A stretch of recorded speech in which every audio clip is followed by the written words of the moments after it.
In this tutorial video, I'm going to be showing you how we can take some normal text which has got some quotation marks and quite simply change it so it's got hanging quotation marks that hang outside of the boundary of your text box within a few clicks.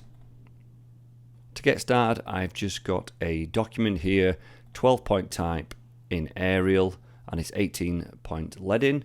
We're going to need a couple of panels to be able to do the tutorial, so we need to go to Type and Character Styles.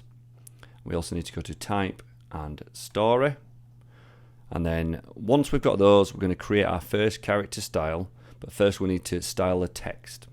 Select the text you want to turn into a quote style, so we're going to do this quote here.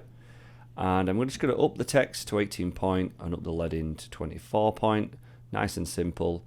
And I'm going to change the weight of the font to bold.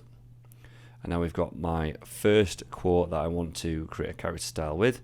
So create a character style, select the text, and then click on the plus button. Double click where it says character style 1. I'm just going to change that to quote text.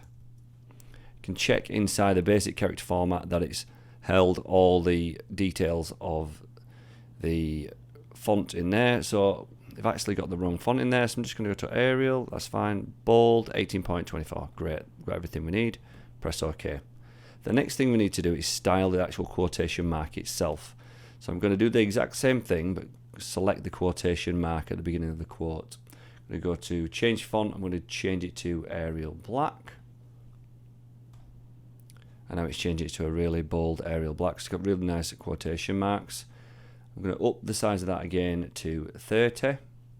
Once I've got that selected as well, I'm going to create a new style. It's going to be quote marks. I'm going to check that it's Arial black 30 and 24, and then I'm going to press OK.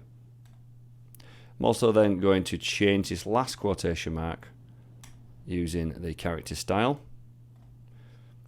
And then once we've got there, we need to shift the quotation marks outside of the text box. To do that, we're going to use the story panel. So select the paragraph or the text box, and we're going to click the button there, and that'll push the quotation marks outside of the text box.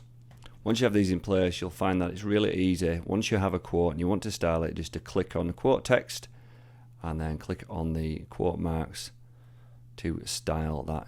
You can also tweak it as much as you wish. You can also change the color of the quote marks to a different color if you like. If you just wanted a tint of black, you want like a 50% gray, you can also do that as well, and it'll push these out so it's not as intrusive and you've got a little bit more of a design aesthetic as well.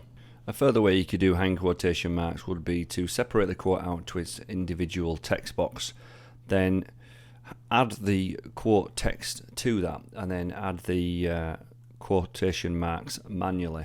And then you can have more control over how far into the document those hanging text quotation marks hang into the document. That's how to create hanging quote marks in Adobe InDesign. If you found this tutorial helpful, please hit like, consider subscribing, and check out one of my videos on screen now.